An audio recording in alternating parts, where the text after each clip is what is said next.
بنی اسرائیل میں ایک شخص تھا جو کہ بہت بڑا عابد تھا۔ جب اس پہ تنگ دستی آئی، غربت آئی، غریب ہو گیا تو اپنی عورت سے کہنے لگا کہ جاؤ کسی سے کچھ مانگ کے لے کے آؤ۔ تو اس کی عورت جو ہے وہ ایک تاجر کے پاس گئی اور اس سے جا کے سوال کیا۔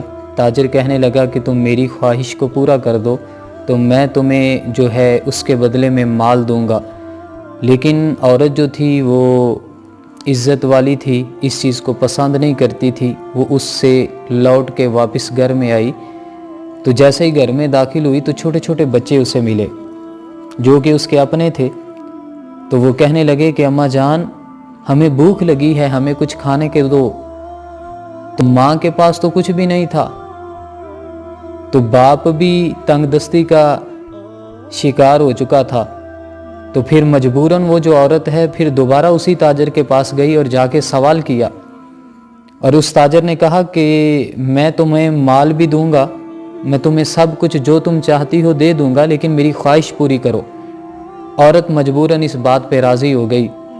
عزیزان من، جب وہ عورت راضی ہوئی تو وہ جب تنہا ایک کمرے میں چلے گئے تو وہ عورت جو ہے اس نے کانپنا شروع کر دیا۔ تاجر نے کہا کہ تمہیں کس چیز سے ڈر لگ رہا ہے جس کی وجہ سے تم کانپ رہی ہو؟ تو وہ عورت کہنے لگی کہ مجھے دنیا کا ڈر نہیں ہے، مجھے کسی اور چیز کی پریشانی یا خوف نہیں ہے، مجھے صرف اگر کسی کا خوف آ رہا ہے تو وہ صرف رب ذوالجلال کی ذات ہے کہ کل قیامت کے دن رب کے پاس ہم نے پیش ہونا ہے، اور اگر میں نے یہ برا کام کر لیا تو اس کے بدلے میں مجھے عذاب ملے گا۔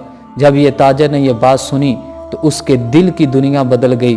تاجر نے کہا کہ اتنی تنگ دست ہونے کے باوجود، اتنی غربت آنے کے باوجود یہ عورت اب بھی رب ذوالجلال سے ڈر رہی ہے، تو اللہ نے مجھے تندرستی بھی دی ہے، اللہ نے مجھے مال بھی دیا ہے، اللہ نے مجھے سب کچھ عطا کیا ہے۔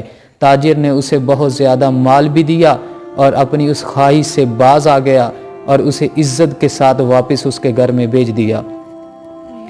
تو اس کے بعد اللہ تعالیٰ نے حضرت موسیٰ علیہ السلام پر وحی فرمائی اور فرمایا کہ اے میرے نبی فلاں شخص کے پاس جاؤ، فلاں تاجر کے پاس جاؤ اور اسے جا کر میرا سلام کہو۔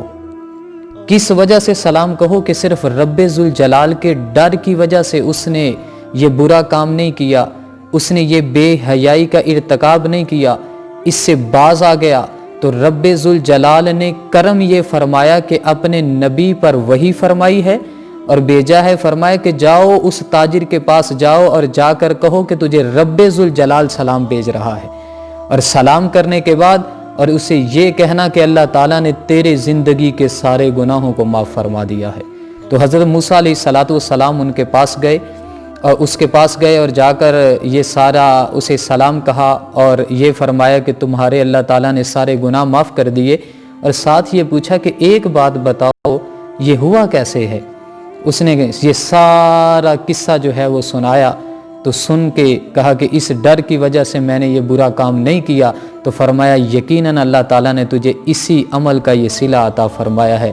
تو دوستو دیکھو، انبیاء کے غلاموں، اگر آج ہم بھی اسی طرح رب ذوالجلال کا خوف رکھیں، رب ذوالجلال کا ڈر اپنے دل میں رکھیں، تو وہ دن دور نہیں ہے، ہم ہاتھ بعد میں اٹھائیں گے، اللہ ہماری دعاؤں کو پہلے اپنی بارگاہ میں قبول فرما لے گا۔